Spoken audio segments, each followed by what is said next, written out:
giấc nơi mơ ngỡ hòn đi lâu awi merem đi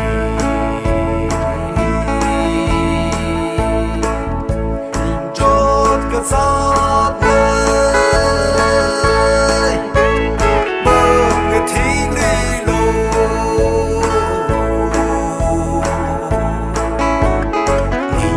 chốt vai thằng khăn đi đó kinh gặp họ lỡ mà sắm phong mơ đi cái tha để chót nín cho thì mơ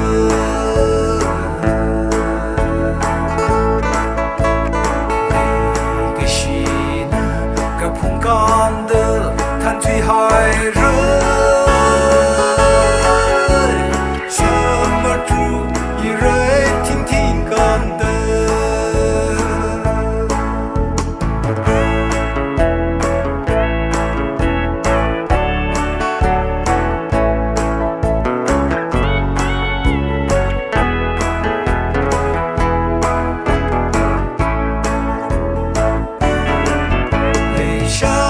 giấc nơi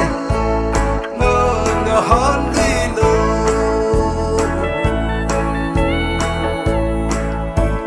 awi merem đi nhìn chốt cái giấc nơi mơ ngỡ thiên đi lâu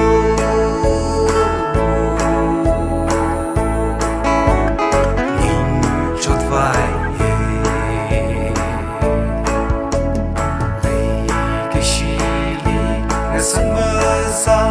nghe nấu lùi lù lấy cái gì là mi ri li sa quê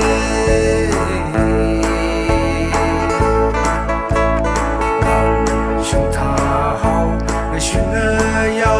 là mất thời